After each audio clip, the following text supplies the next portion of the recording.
Oke, bismillahirrahmanirrahim. Assalamualaikum warahmatullahi wabarakatuh. Teman-teman sekalian, anak-anak muda Kota Bandung, Jawa Barat yang dirahmati Allah Subhanahu wa taala. Kita bersyukur kepada Allah sekarang bisa duduk lagi nongkrong di rumah Allah. Semoga tongkrongan kita ini termasuk salah satu tongkrongan yang di-follow oleh para malaikat. Karena emang setiap hari Allah mengutus sekian banyak malaikat ke muka bumi, berjalan di antara gang-gang di bumi untuk mencari tongkrongan zikir dan tongkrongan ilmu. Dan ketika malaikat ketemu dengan salah satu di antara tongkrongan zikir dan ilmu, apalagi isinya anak-anak muda, malaikat akan sangat excited dan nge-mention malaikat-malaikat yang lain dengan bahasa halummu ilayya, kesini, di sini ada tongkrongan ilmu, tongkrongan zikir oleh anak muda. Sehingga kemudian semua malaikat yang tadi diutus oleh Allah buat nyari tongkrongan zikir akan berkumpul di antara mereka.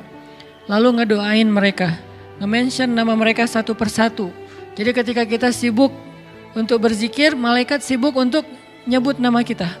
Di-mention nama kita satu persatu untuk didoakan di hadapan Allah Subhanahu wa taala. Ya Allah, rahmati fulan namanya gitu ya. Ya Allah, ampuni dosa fulan. Ya Allah, ya Allah, ya Allah. Satu persatu disebutkan namanya oleh malaikat dan didoain terus-terusan sampai akhir dari majelis tersebut. Dan semoga kita termasuk orang yang namanya paling sering di-mention oleh malaikat dalam doa-doa mereka karena sering duduk di dalam tongkrongan ilmu. Ditambah lagi kita nongkrongnya bukan di sembarang tempat, tapi nongkrongnya di rumah Allah, tempat yang paling mulia di muka bumi. Sehingga siapa yang paling sering nongkrong di rumah Allah untuk mencari ilmu, maka dia yang paling besar harapannya untuk dimudahkan Allah nongkrong di dalam surga Allah Subhanahu wa taala. Malam ini kita akan melanjutkan pembahasan ayat-ayat Al-Quran yang berkaitan dengan harapan atau bahasa Arabnya roja, bahasa Inggrisnya hope, atau kalau kita berdoa itu disebut dengan munajat. Berdoa itu disebut dengan munajat, curhat, apalagi berharap, kemudian yang paling standar itu berdoa kepada Allah. Nah, kita akan bahas tentang ini. Tapi sebelum kita membahas tentang ini, coba teman-teman buka Al-Quran, surat Al-Qasas. Kita akan coba lihat tentang pentingnya berharap kepada Allah Subhanahu wa taala dalam kisah Nabi Musa alaihissalam. Surat Al-Qasas itu surat 28, dimulai dari ayat 14. Surat Al-Qasas surat 28 dimulai dari ayat 14.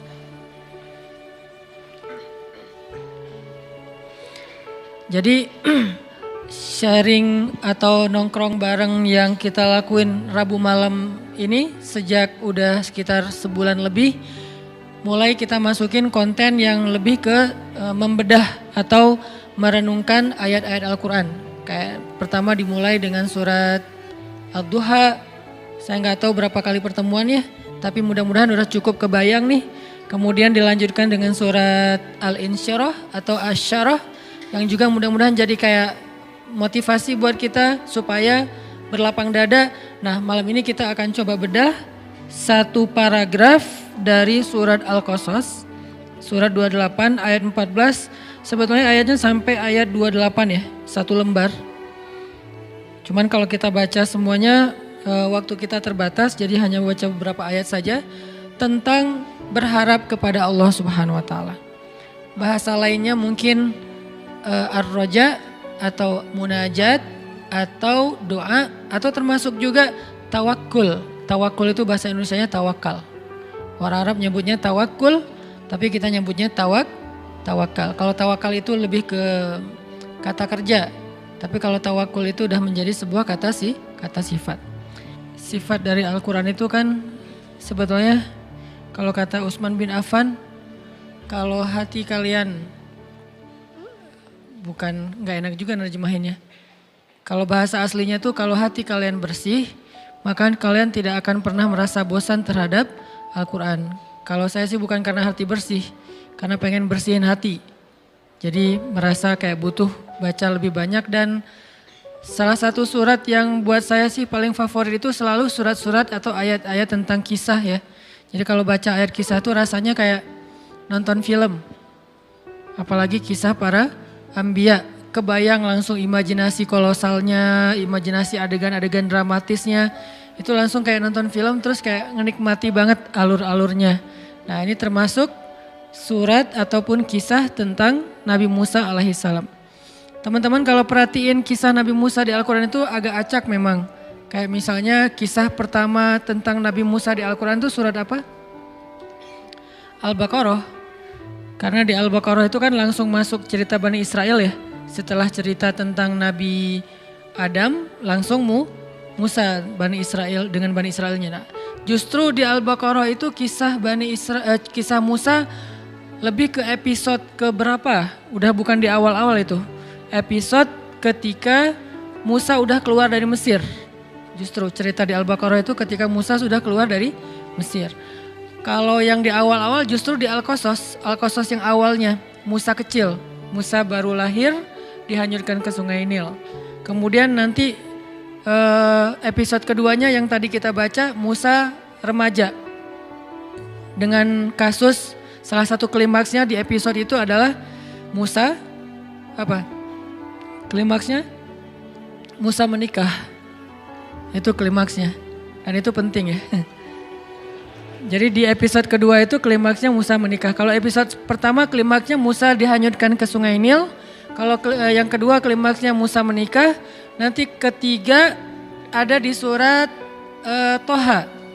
Ketika Musa udah nikah dan pengen balik ke Mesir ya. Terus di tengah jalan dapat wahyu untuk berdakwah kepada Firaun. Allah tunjukin beberapa bukti kekuasaan Allah. Klimaksnya adalah ketemu Firaun. Nanti balik lagi ke Al-Qasas dan Toha sama tuh mengisahkan episode tentang ketika Musa mendakwahi Firaun. Lalu nanti sampai puncaknya adalah belah laut. Nah, episode berikutnya Musa setelah belah laut, setelah Mesir, yaitu di Palestina yang ada di surat Al-Baqarah. Dan episode berikutnya nanti ada di surat Al-Kahfi. Musa ketika udah kayak selesai semua era-era dakwah dia, sekarang mulai mencari seseorang yang laki-laki soleh pengen belajar sesuatu yang baru lagi dari orang itu. Yaitu Musa dengan adegan Khidirnya. Puncaknya ditinggalkan oleh Nabi Khidir. Jadi adegan-adegan bersama Nabi Khidir. Jadi cerita Nabi Musa itu di Al-Quran sangat banyak. Bisa dibilang Nabi yang di Al-Quran dikisahkan paling banyak selain Rasulullah SAW adalah Musa alaihissalam.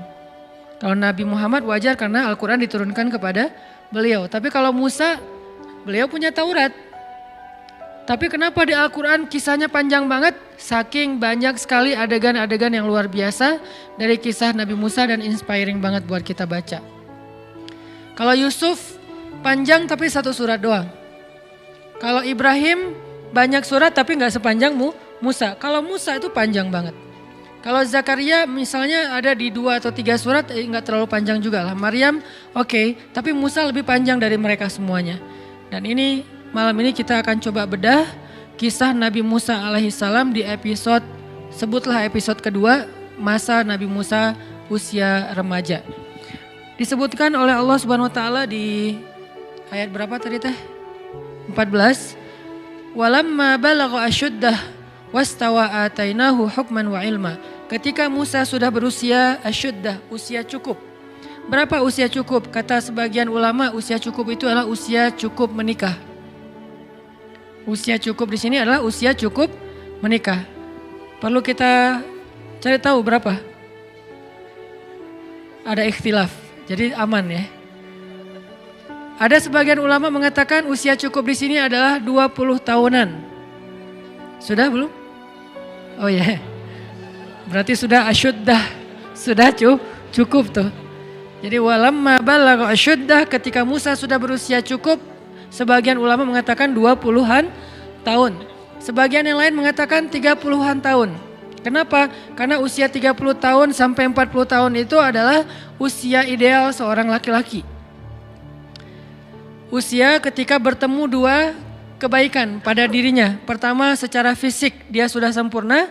Kedua, secara akal dia sudah bijaksana. Kalau di atas 40 tahun mulai nih fisiknya berkurang sedikit demi sedikit. Tapi nggak langsung drastis, 40 tahun terus tiba-tiba jadi lemah, nggak juga sih.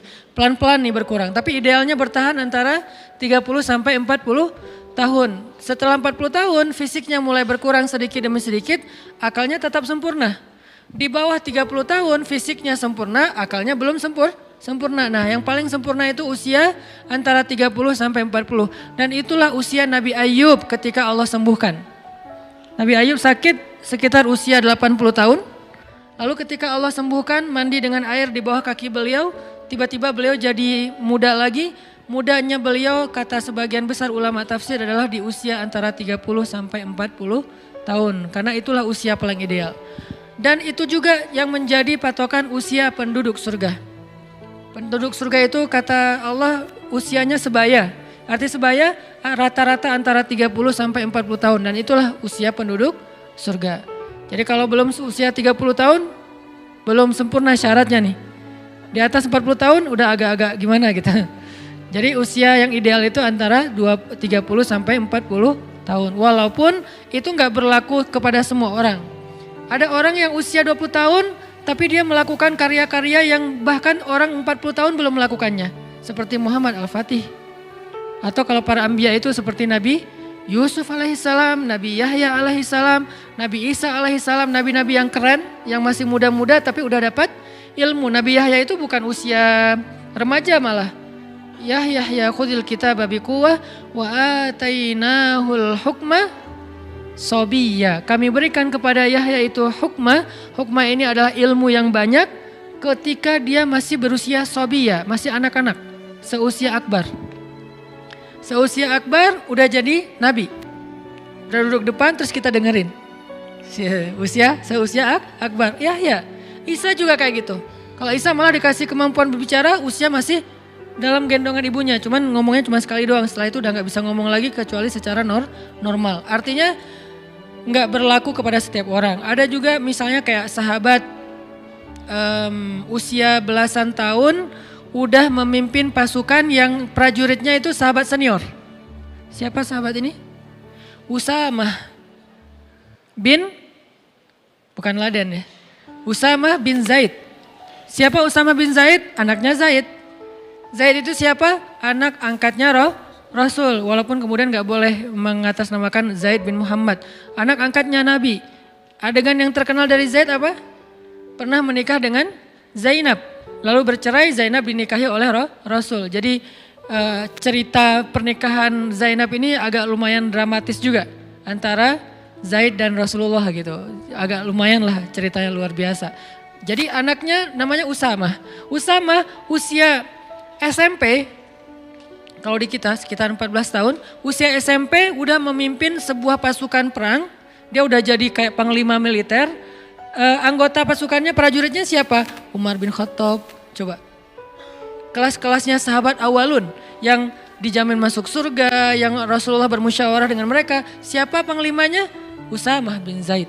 Itu usianya belum asyuddah, tapi secara mentalnya, keilmuannya, kebijaksanaannya, bahkan mungkin fisiknya udah sempurna. Artinya angka di dalam Al-Quran dan hadis jangan dijadikan sebagai patokan persis. Sehingga nanti kita kayak mempermasalahkan angka, misalnya 55 kilo. Permasalahan kan enggak gitu sih. 55 kilo itu adalah gambaran ideal. Orang tergantung dengan berat tubuh. Ada yang berat tubuh dan tinggi tubuhnya. Kalau tinggi tertentu 55 jadi enggak ideal. Mungkin idealnya adalah 60. Dengan tinggi tertentu mungkin idealnya adalah 30. Anak kecil misalnya gitu. Jadi kalau 55 berarti obesitas buat anak kecil misalnya kan ya. Artinya angka 55 di situ itu angka moral of the story-nya adalah jaga penampilan, jaga tubuh kita, dan itu bukan soal berapa kilonya tapi soal menariknya di depan suami. Begitu juga tentang cerita 1000 bulan. Khairum min al-fisyahr. Lebih baik daripada 1000 bulan. 1000 bulan di sini artinya bukan dihitung 1000 bagi 12. Berarti 80-an tahun sekian. Enggak kayak gitu bahasa Arab. Bahasa Arab kaidahnya ketika nyebut angka bisa bermakna persis angka itu, juga bisa bermakna kiasan, artinya banyak. Jadi 1000 bulan artinya lebih daripada seumur hidup kita, karena usia kita kan rata-rata antara 60 sampai 80 tahun ya. Berarti khairum min alfi syahr, lebih baik daripada 1000 bulan, artinya lebih baik daripada kita beribadah seumur hidup kita. Itu maksud dari istilah-istilah angka di Al-Quran, di hadis, dalam budaya bahasa Arab. Jadi kita tahu dulu culture dari budaya itu. Kayak Nabi mengatakan misalnya lebih baik daripada beribadah di Masjid Nabawi 60 tahun. Jangan dihitung 60 tahun persis, sekian bulan, sekian hari, bukan. Artinya seumur hidup kita tinggal di Masjid Nabawi itu masih kalah pahalanya dengan kalau kita berdakwah di jalan Allah Subhanahu wa taala. Artinya pahala dakwah itu luar biasa. 1 jam saja berdakwah lebih utama daripada beritikaf di Masjid Nabawi di Raudhah selama 60 tahun. 1 jam saja berdakwah. Kenapa? Karena 1 jam berdakwah itu ketika yang dengarnya sekian ribu orang, lalu mereka hijrah, sadar, beramal soleh, maka semua pahala amal soleh mereka itu ditransfer untuk orang yang mendakwahi mereka. 1 orang kah Ustadz? Tergantung. Kalau yang berdakwah itu cuma sendiri berarti cuma dapat 1 orang. Tapi kalau dakwahnya adalah sebuah jamaah, organisasi, berarti semua dapat sih yang sama. Sebutlah misalnya kayak di Bandung, kalau saya pribadi ada pemuda hijrah. Apakah pemuda hijrah itu hanya Ustadz Hanan? Enggak. Pemuda hijrah itu ada Buni dengan teman-teman di dalam, ada yang MC-nya, ada operatornya, ada admin untuk sosial medianya, ada bagian kreatifnya, ada segala macam IO-nya. Semua yang terlibat dalam dakwah pemuda hijrah, lalu orang kemudian mendengar dakwah pemuda hijrah itu sekian juta orang, mereka semuanya mendapatkan pahala yang sama persis, bukan dibagi rata. Tidak dibagi rata, dikasih sama masing-masing. Misalnya 1 juta orang jadi berzikir, sebutlah misalnya zikirnya subhanallahi wa bihamdi subhanallahil azim, gitu kan zikirnya. Siapa yang membaca 1 kali zikir ini subhanallahi wa bihamdi subhanallahil azim, maka Allah beratkan timbangannya nanti di akhirat, gitu kan ya. Allah beratkan timbangannya di akhirat. Terus Allah nge-like banget, karena itu kalimat yang Allah paling nge-like di antara sekian banyak caption yang pasti di like sama Allah itu subhanallahi wa bihamdi subhanallahil azim. Saya sampaikan nih lewat sebuah crowd event, didengar oleh teman-teman yang hadir, didengar oleh teman-teman lewat viewer streamingnya, kemudian ditayangin di YouTube, dilihat oleh para viewer yang di YouTube. Sekian juta, sebutlah 1 juta orang yang mendengar nasihat ini, dan ini sederhana untuk diamalkan. Lalu 1 juta orang ini mengamalkan subhanallah wa bihamdi subhanallahil azim. Sekali aja seumur hidup, nggak usah sering. Sekali aja 1 juta orang, berarti setiap panitia yang terlibat dalam dakwah ini masing-masing mendapatkan 1 juta kali subhanallah wa bihamdi subhanallahil azim. Bukan 1 juta bagi sekian panitia, bukan. Masing-masing 1 panitia dapat 1 juta. Kayak gitu cara matematika pahala di sisi Allah. Makanya wajar kalau Nabi mengatakan 1 jam berdakwah atau berjihad lebih utama daripada 60 tahun beribadah. Dua-duanya amal soleh. Tapi kalau dibandingkan jauh. Ahli ibadah udah zikir habis-habisan, keren. Tapi kalau ada orang yang berdakwah langsung kesalib. Itulah kenapa dakwah itu harus jadi salah satu hobi kita. Ustadz, saya kan bukan penceramah, gak apa-apa. Karena dakwah itu bukan cuma ceramah. Dakwah itu programming. Buat saya dakwah itu social engineering. Mengarahkan masyarakat kepada yang lebih baik, itulah dakwah. Bisa dengan cara ceramah, bisa dengan programming, bisa dengan konsep, bisa dengan fasilitas, bisa dengan apapun yang kita miliki. Teman-teman punya potensi apa? Sekedar network. Saya kenal dengan orang yang bisa support dakwah Ustadz. Misalnya kayak nyadiain tempat gitu untuk acara tabligh akbar. Saya kenal orangnya, akhirnya dia kayak yang memediasi. Jadi tabligh akbar di situ dia dapat pahala sebanyak orang yang datang ke tempat itu. Padahal dia nggak bayar apapun, nggak sumbangin apapun, nggak donasi apapun, cuma network doang. Yang lain misalnya bentuknya repost di sosial media, dia nge-repost. Alhamdulillah nih bagus nih boosternya, di-repost sama dia. Maka sebanyak orang yang mendengar nasihat itu lewat repostan dia dapat pahala sebanyak itu. Kalau ini kemudian gara-gara di repost akhirnya ada efek viral karena dia repost kan repost itu jadi nggak ketahan ya, bisa banyak banget kan, nggak kebendung gitu. Maka semua yang repost itu dia dapat pahala tanpa dia sadari. Amal jariyah ngalir terus menerus kepada dia. Passive income banget. Dan itu baru freedom apa? Bukan freedom finansial ya, freedom spiritual. Kenapa freedom spiritual? Dia nggak beramal, tapi pahalanya ngalir kan gitu kan ya. Salah satu tujuan yang paling puncak dari orang mencari uang itu buat supaya dia bisa jalan, bisa main, bisa traveling, bisa ngapa-ngapain, tapi uangnya ngalir terus kan, itu udah berarti udah freedom ya, udah berhasil, udah kayak bebas gitu, udah merdeka. Harusnya spiritual juga kayak gitu. Kita sehari-hari orang lihat, dia mah biasa aja amalnya. Jangan menjudge, kita nggak tahu amal orang lain, Allah yang lebih tahu. La tuzaku anfusakum huwa a'lamu biman ittaqa. Ada orang yang kayak dijudge kayaknya seolah-olah dia tuh orang biasa aja, amalnya nggak terlalu keren, jidatnya nggak hitam, apa misalnya. Oke, kita respect dengan orang yang jidat hitam tuh menunjukkan dia rajin sujud, tapi maaf saya tutupin takut ria. Nggak ada juga. Takut malu sebetulnya. Jadi kayak oke lah, saya pasti selalu respect lah sama orang yang cadaran, saya respect sama orang yang pakai sorban, saya respect sama orang yang pakai jubah yang di atas mata kaki, orang yang janggutnya panjang segala macam, respect banget. Tapi jangan sampai kita menjadikan itu sebagai standar baku seolah-olah kalau nggak kayak gitu berarti udah nggak masuk surga. Karena bisa jadi orang nggak terkenal sama sekali, tapi dia kerjaannya ngapain? Repost-repostin ceramah aja, ceramah Ustaz Abdul Somad di repost. Ceramah saya di repost, Ustadz Felix, Ustadz Umar Mita, siapapun, Ustadz Ari Dayat, di repost. Dia kayak beramal soleh itu lewat itu. Atau dia bikin kayak apps gitu atau apalah untuk ngebantu dakwah para ustadz. Pokoknya dia pengen dakwah ini berkembang. Saya ustadz gak bisa ceramah tapi bisa membuat ceramah ustadz itu viral. Biar beri saya kesempatan, akhirnya dia bikin. Akhirnya banyak sekali pahala dari yang dia dapatin, ini namanya dakwah. Balik lagi kepada pembicaraan tadi, angka dalam bahasa Arab tidak selalu persis maknanya angka kayak gitu. Tapi juga bermakna banyak, bermakna lebih dan seterusnya dan seterusnya. Nah Musa ketika usianya sekitar 20 atau 30 tahun, tapi saya lebih condong dengan pendapat ulama yang mengatakan 20 tahun. Karena nanti dia masih ada masa melamar seorang cewek dan bekerja selama 10 tahun, jadi usia 30 tahun, kemudian Musa menikah. Maka Allah berikan kepada dia hukman wa ilma, hukman wa ilma. Apa bedanya hikmah dengan ilmu? Kalau ilmu itu adalah, kalau dalam bahasa ayat ini ilmu itu adalah wawasan, pemahaman, ilmu pengetahuan. Kalau hukman, kebijaksanaan. Orang yang Allah berikan nubuwah biasanya diberikan hukma wa ilma. Sama kayak Nabi Yahya, wa atainahul hukma sabiyya. Kami berikan dia kebijaksanaan. Jadi usia 20 tahun Nabi Musa itu udah bijaksana. Dan puncak dari kebijaksanaan, apa puncak dari kebijaksanaan? Kata Nabi, Rasul hikmah makhafatullah. Puncaknya bijaksana itu adalah takut kepada Allah. Puncaknya.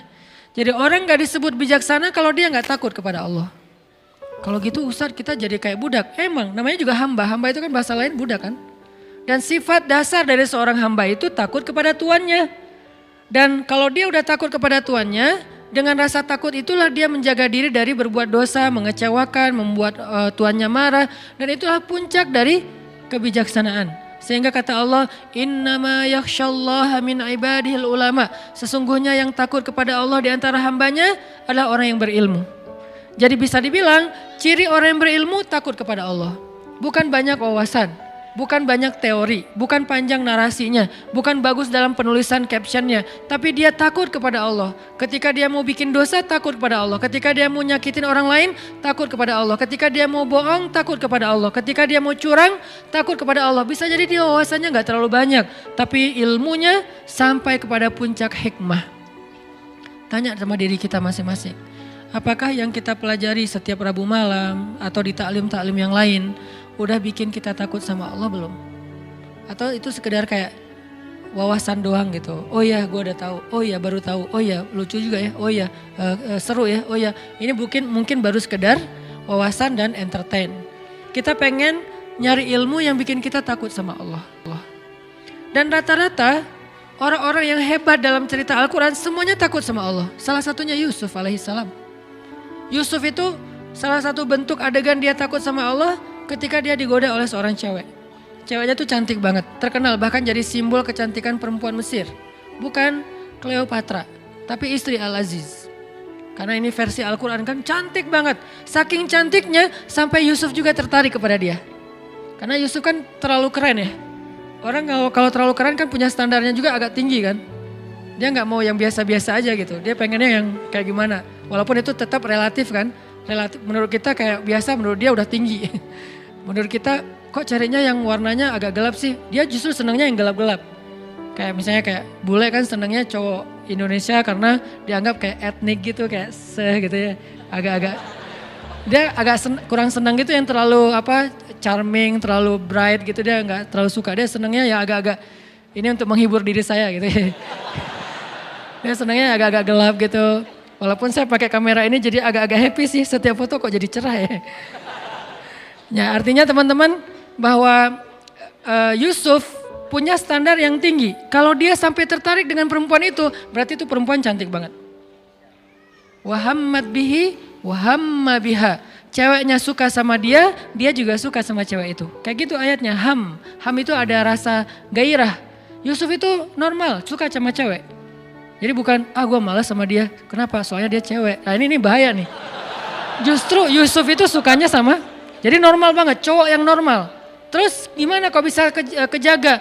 Gara-gara Allah perlihatkan sebuah tanda-tanda. Ada banyak tafsir tentang kalimat tanda-tanda ini, yang intinya adalah yang saya pengen sampaikan adalah Yusuf takut kepada Allah. Gara-gara takut kepada Allah ketahan. Kebayang gak sih rasa takutnya Yusuf berarti lebih besar daripada hawa nafsunya? Karena udah ditutup rapat pintu kamarnya, terus si ceweknya itu udah siap menyerahkan dirinya kepada Yusuf, udah ngegodain Yusuf, narik lagi tuh. Dan ceweknya itu kayak selebgram gitu. Followersnya tuh seluruh Mesir, semua cowok tuh berandai-andai sampai mimpi-mimpi, bisa nggak ya dia kayak cerai sama suaminya, nikah sama gua gitu, terus di stalking gitu, udah cerai belum kayak gitu-gitu kan ya. Kayak didoa-doain supaya mereka rumah tangganya berantakan. Yusuf nggak ngapa-ngapain, udah digoda sama ceweknya. Kita kadang-kadang untuk nggak ngebuka, udah nggak ngeklik sebuah postingan yang nggak sengaja muncul gitu, kayak gimana gitu, aduh kenapa tangan saya kayak pengen banget ya diklik gitu kan, jadi kayak gregetan gitu, kayak gatal tangannya. Itu aja kita udah kalah dengan hawa nafsu. Berarti rasa takut kita kepada Allah jauh lebih kecil daripada hawa nafsu kita terhadap hal yang sepele. Ini ujiannya sepele banget loh, cuman ngeklik doang kan sepele ya. Berarti kalau itu aja kita kalah, berarti emang rasa takut kita kepada Allah tuh hampir dibilang kayak nggak ada. Sedangkan Yusuf alaihissalam, beliau udah ada di dalam ruangan, ketutup, ceweknya cantik banget di atas rata-rata. Semua tipe cewek yang ideal tuh ada pada diri dia tuh, udah ideal banget lah pokoknya. Dan Yusuf juga normal, hamma biha, dan suka sama cewek itu. Tertarik sama cewek itu. Juga ingin mengekspresikan hasratnya kepada cewek itu. Tapi tiba-tiba Allah ingatkan bahwa Allah gak suka dengan perbuatan ini. Lalu Yusuf langsung lari, ditarik dari belakang, lari sekencang mungkin, ditarik lagi. Bukan, aku udah lari ya, kamu tarik, ini bukan salah aku ya, udahlah balik. Enggak gitu sih, modus banget kan ya. Ustadz, saya sih udah menghindar, tapi dia aja yang terlalu semangat kayak agresif gitu Ustadz. Saya kan gak bisa mengecewakan orang lain, daripada saya zolim. Itu modus. Jadi benar-benar ditarik, jadi bukti bahwa Yusuf serius lari itu sampai sobek. Dan baju Yusuf itu dari bahan kayak karung yang yang terbuat dari kayak benang goni ya, tahu goni kan? Kain goni tahu kan ya? Yang tebal gitu kan ya? Itu sampai sobek, kebayang nggak gimana nariknya? Wah, ya usah dibayangin. Pokoknya sobek aja. Akhirnya Yusuf pas sudah sobek ada di depan pintu, dibukain pintunya, di depannya udah ada si suaminya, si cewek. Itu adegan itu saya selalu skip, nggak kebayang gitu gimana perasaan suaminya. Dan suaminya ini orangnya bijaksana banget, masih nanya, nggak langsung gebukin. Padahal dia punya banyak pengawal, dia kan seorang penguasa kan. Bisa aja Yusuf langsung digebukin rame-rame, langsung dihilangkan dari peredaran. Enggak, dia mah nanya dulu, nih ada apa, kenapa kalian kayak gini berdua di dalam kamar. Si ceweknya kan ketakutan, langsung bilang, ini nih cowok ini nih godain saya nih. Dia tutup pintunya dan dia ingin menyakiti saya. Kamu mau melepaskan orang yang kayak gini sama istri kamu? Terus datang seorang yang lain yang bijaksana, dia mengatakan, Tuhan jangan dulu menyimpulkan, coba lihat baju siapa yang sobek. Kalau baju Yusuf yang sobek di depan, berarti Yusuf memaksa cewek ini untuk melakukan perbuatan dosa. Sehingga cewek ini meronta-ronta, sobek di depan. Tapi kalau Yusuf bajunya sobek di belakang, berarti Yusuf ingin lari tapi cewek ini yang narik. Coba lihat, ternyata di belakang. Cewek ini udah gak bisa menghindar. Tapi karena ini berita bisa menghebohkan jagat online, bisa viral di mana-mana dan ini membahayakan stabilitas politik negara, akhirnya emang kayak gitu pertimbangan kata ulama tafsir. Akhirnya tetap raja ini menghukum Yusuf. Di sini ada semacam kebohongan publik nih. Kenapa? Karena kalau sampai berita keluar itu adalah ceweknya yang bersalah, maka akan mempermalukan keluarga raja banget. Sehingga tetap Yusuf yang dihukum. Propaganda lah ya. Yusuf dihukum walaupun dia gak salah. Dan rajanya udah respect sama Yusuf. Nanti sehingga ketika ada masalah nanya juga ke Yusuf. Intinya apa teman-teman? Rasa takut Yusuf kepada Allah itu luar biasa. Sampai ke tingkat kayak gitu masih bisa nahan. Kalau gak ada perasaan apa-apa nahan, ya itu gak ada ujiannya. Jadi ketika kita normal, Ustadz normal kan, Ustadz tertarik sama lawan jenis, ya Yusuf juga normal. Ustadz manusiawi kan, saya marah, ya tapi Nabi Musa juga manusiawi. Nabi Musa juga bisa marah. Ustadz normal kan kalau kita sakit hati, ya Nabi Ayub juga bisa sakit hati ketika beliau ditinggalkan gara-gara beliau sakit. Normal kan Ustadz kalau kita misalnya kayak nyerah aja udah capek, ya Nabi Yunus juga pernah kayak gitu dan ditegur oleh Allah. Jadi hal-hal yang normal manusiawi ini bukan berarti kita boleh melakukannya. Yang normal dan manusiawi pada diri kita sebagiannya adalah ujian, bukan boleh melakukan. Ini kan anugerah dari Allah. Tuhan yang menciptakan saya gini loh, Ustaz, saya gak pernah minta. Tuhan menciptakan saya dari awal, sejak saya kecil tuh saya udah gak tertarik dengan lawan jenis, sukanya hanya sesama jenis. Ini kan Allah yang kasih, gak bisa. Karena kenapa? Sebagian besar dari yang Allah anugerahkan dalam diri kita, sebagiannya adalah ujian. Halu'a, jazu'a, manu'a, ajula, dha'ifa. Ini kan sifat-sifat manusia yang harus diberesin. Terus ngeberesinnya pakai apa? Innal insana lafi khusr. Manusia kalau cuma ngikutin hawa nafsunya atau ke sisi kemanusiaannya, khusr, rugi. Terus cara untuk mengobatinya, illalladzina amanu wa amilus solihat wa tawassaw bil haq wa tawassaw bis sabr. Apa maksudnya? 3 di situ. 1, belajar iman kepada Allah. Jadi kalau kita ngerasa bahwa emang ini kayak bawaan saya dari lahir Ustadz. Emang ini penyakit saya Ustadz. Emang ini manusiawi Ustadz. Tapi saya tahu ini salah. Ini ujian dari Allah untuk saya nih. Dan saya pengen hidup saya jihad melawan ini aja deh. Orang lain mungkin amalnya tahajud. Orang lain mungkin amalnya sholat duha. Orang lain mungkin amalnya sedekah. Kalau saya amalnya lawan hawa nafsu. Dan bukankah Nabi mengatakan melawan hawa nafsu itu jihad yang besar? Hawa nafsunya apa? Macam-macam. Hawa nafsu terhadap lawan jenis. Hawa nafsu terhadap sesama jenis. Sama hawa nafsunya. Lawan jenis nafsu, sesejenis juga nafsu, cuma agak-agak sedikit gimana gitu. Tapi sama-sama hawa, sama-sama rasa yang gairah.